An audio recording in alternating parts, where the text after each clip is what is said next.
We are now live. Myra with eXp Realty and David Young. Hey, good morning, everybody. Happy Friday. Happy Friday. Happy Friday. No, it's World Emoji Day today. Emoji Day. Happy National World Emoji Day. I'm going for the beard emoji today. What do you think? I don't know. I don't think I'm going outside today. They even said turn off your air conditioning. Really? Why? On the news. The best thing to do right now is turn off your air conditioning. You realize it's like 110 degrees where I live. You realize it's kind of hot here in Southwest Florida, too. Yeah. I think, I don't know of any misters that would give enough mist to be able to warrant turning off the air conditioning today. You need to whack some of those news people upside the head. Man, sometimes I wonder about them.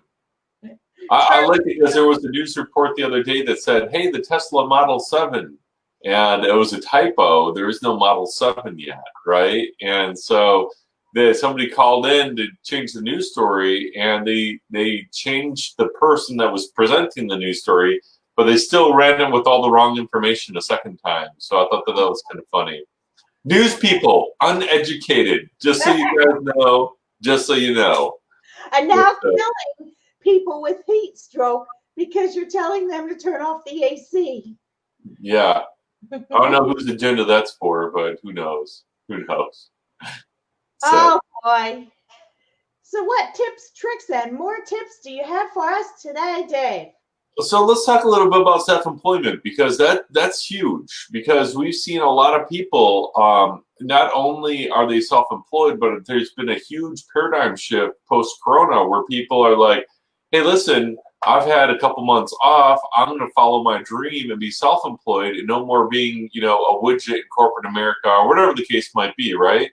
So it's really cool to be self-employed for the most part, because I'm kind of technically I'm self-employed. I own a property management business. I've been running properties for a long time, and I'm an entrepreneur in the mortgage business, right? So even though we work at a company, we work for ourselves, and we have to run it like a business. We have a profit and loss and everything, right? So it's very, very good to be self-employed, but if you don't do it right, it can hinder you tremendously when buying a house. And so if you're out looking for a house with Myra and you ask her, hey, how much house can I afford? That's an easy question if you're a W-2 only employee, right? Like, you've got program permitters. We're looking at 38 to 42% DTI ideally, right? 45%, 50% on some programs. FHA 55%. VA, it's all about your certificate of eligibility. So there's a number of factors. We know exactly how much you make when you're getting a W-2. When you're self-employed, that's a completely different story. So many people call me up and they're like, hey, Dave, I make 200 grand a year. Great. Send in your tax returns. Oh, I'm too busy. I don't have time to send that in. No, please send in your tax returns. I'm too busy. They go out, they find a house, they go under contract, they put down $5,000, $10,000 in earnest money deposit, right? And then they happen to get around to sending my team the tax returns after I've been asking for them since day one, right? Mm-hmm. And we get it down there, and I look at it, I'm like, oof. It's self-employed, and you pull up a tax return, and you're like, oof, right? And I get it to the underwriter, and the underwriter's like, no, You know what I'm saying? And now we're under contract, and now we put down an earnest money deposit on, let's just throw it out there, a $500,000 home. And because the guy's thinking, or gal is thinking, hey, I'm making, a couple $100 grand a year, but here's the big but, right, with a capital B, they only claim 20. Oh no. And then they're like, hey, Dave, well, I don't want to pay taxes. No crap. Neither does the rest of America, right? I don't want to pay taxes, but I still pay taxes. And you know, one of the benefits of being self-employed is that it's a lot more liberal in writing things off. The downside of that is that if you're writing everything off, you probably aren't going to qualify for the $1 million house on the hill. Just saying, right? Probably not. So the smartest thing to do, right, is to pull together your tax returns, your profit and loss, and everything. Because what the lender is going to use is what you actually claimed, what you've actually paid taxes on. I don't care if you made as much as Warren Buffett, right? It doesn't matter if you claim zero as your income. It just doesn't. Unless you're going to pay cash for the house, lenders can't approve you. Well, I heard one day that there was this bank statement loan that magically made money appear in your account. You could use that to buy a house, and you could buy the biggest house you ever wanted to buy in the whole wide world. And no. This lender told me that. No, please don't fall for that crap. You get those emails, you click that, somebody from Nigeria steals your information, and now you know your identity theft. I mean, that stuff doesn't exist, right? So I mean, there are some loans that are a little bit more flexible, but you still have to show the income, right? And if you're using those expanded approval programs, the same thing. I mean, get ready. You're going to pay a wallop of an interest rate. Well, Dave, you're offering a 2.5% interest rate, and, you know, 2.7% APR. I want that interest rate. I'm like, I get it. So do I. But you know what? If you can't show your income, you can't get the good stuff. You know what I'm saying? Like, you got one or the other. Yeah, and that's just how it is with self-employed. And so all of you self-employed people that are out there that are looking to buy a house, you got to claim enough income to be able to qualify for that house. If you claim that you make 20 grand a year, you're going to get a house that somebody that makes 20 grand a year can afford. It doesn't matter if you're making $500,000, $1 million, $1 billion a year. If that's how much you're claiming, that's how much you can afford, right? And for those of you who, you know, have gotten into Corona season and you're like, hey, I've been on furlough for a few months. I've started up, you know, my own company and I love it. Here's the thing to take note of. Most lenders will say, hey, you have to be employed for, you have to be self-employed for 2 years. Who's heard that before, right? You need to be self-employed for 2 years, right? Correction, you have to do your taxes for 2 years, right? That way they've got something to average. Now, if for 2020 you're getting your business off the ground, you claim a $50,000 loss in 2020, and then in 2021 you claim that you made 50 grand in income, how much is the lender going to be able to use? Zero, right? But I made 50 grand last year, dang it. Doesn't matter. You claimed a massive loss before, and the lender has to average it over the 24 months. Right. They have to, you know. And if you haven't filed your taxes yet, or you're waiting on something, and you're self-employed, the lender has to use those tax returns, right? So if you don't have an extension and you're just waiting because you don't want to pay taxes, I get it.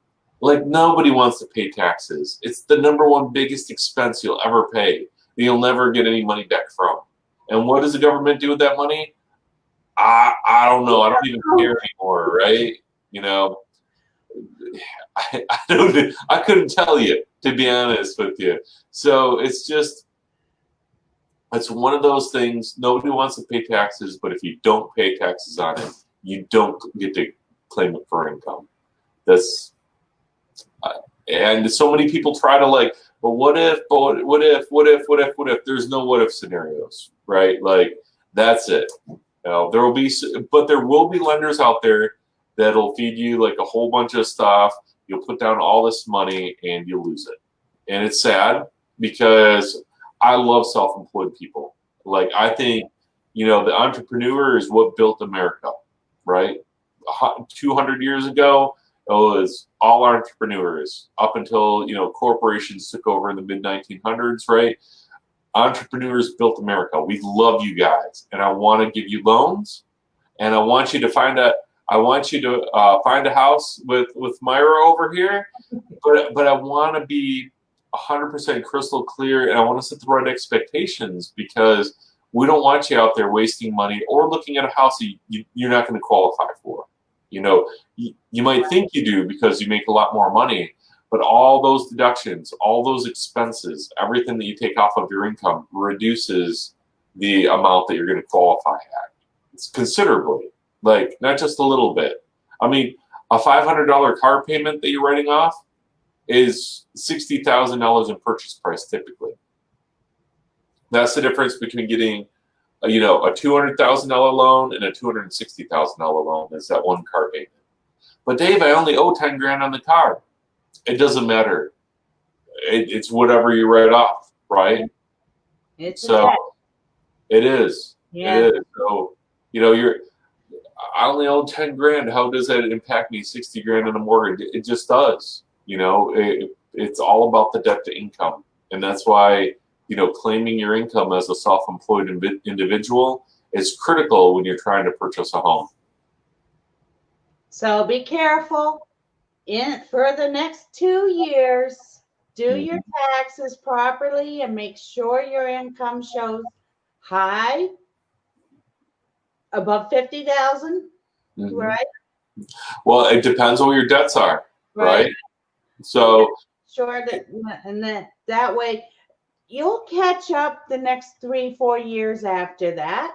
You can always stop paying taxes after you bought a house. No, I'm kidding. Don't sue me. I'm kidding. Right? The IRS is like, this guy, we caught him. He's in writing. No, this is a joke, right? But I mean, seriously, like if you're only claiming, say, $50,000 in income, and you're really making $300,000, and you've got a $1,000 car payment and a $2,000 boat payment, and a couple of vacation, timeshares and such, and your debts are, $5,000 a month, you're not going to qualify for a cheeseburger. Just to let you know, right? It just is what it is. I had a guy that was self-employed doctor, right, and a doctor of something, and he just didn't claim any income, and he had Porsches and all this other stuff, and literally, like, he had multiple Porsches that were like six-figure cars, and he wants to buy an $800,000 vacation home. Okay, well, the guy's clearly a millionaire, but he doesn't claim any of it. And he got upset with my loan officer, and then, I need to talk to your manager. So then they called me, of course, right? I'm a doctor. Okay, yes, sir, but you don't claim any income. And your debts are through the roof. We cannot qualify you for a home loan. But I'm a doctor. He kept saying that over and over, like I'm supposed to wave the magic doctor wand. It doesn't matter. I guess it matters if you're a politician and you fund the bank or something, or the lobbyist or something. But it doesn't matter if you're a doctor or a nurse on the bridge. Yeah. It's all about the income that you claim. Yeah. So you can get that home in 2 years. That's the important thing. Yeah. Or right now, taxes were just due because we had the extension due to Corona, and a lot of self-employed people are scrambling to do their taxes.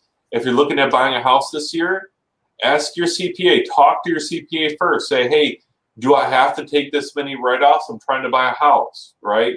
Can I amortize that? Is there some way that we can push my business expenses out? I mean, I'm saying these are questions to ask your CPA, not to ask Dave. I'm not a licensed CPA or an attorney or anything else, right? But ask them, say, hey, listen, I want to buy a house this year. Myra has got some awesome homes that she's going to show me. Am I doing the right thing? Or is there a way that, legally make sure it's 100% legal? IRS don't want to fight with those guys. You won't win, right? So no matter what the attorneys on those infomercials say, right? Right. So just don't fight those battles you don't have to fight, right? Do everything legally. Talk to your CPA. Say, I want to buy a house with Myra this year, and I need some help. I need to know what to do. And this is the perfect time to do it because taxes are due now. Right? And Right. a lot of self-employed people, you don't have to get yours done for a couple more months. So, this is the perfect time to assess those things. Wow.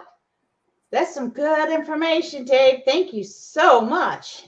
Oh, you're welcome. I just love helping everybody buy a house, but entrepreneurs, I mean, yeah, and there's so much misinformation out there, unfortunately. Like everything, there's lots of misinformation out there about everything. I mean, orange juice. I got a fresh squeezed orange juice here, right? Like Yeah. some places are like, hey, Tropicana is the best. Oh no, the other place is the best. Oh, it's real orange juice. No, it's not real orange juice. So much information. I can't even keep my orange juice straight, let alone, financing stuff, right? I mean, it's crazy how much misinformation is out there, right? A lot of it, yes. And I can't tell you what's real and what's fake orange juice, but I can tell you what's real and what's fake in the lending world. And, hopefully that helps a little bit. Good info.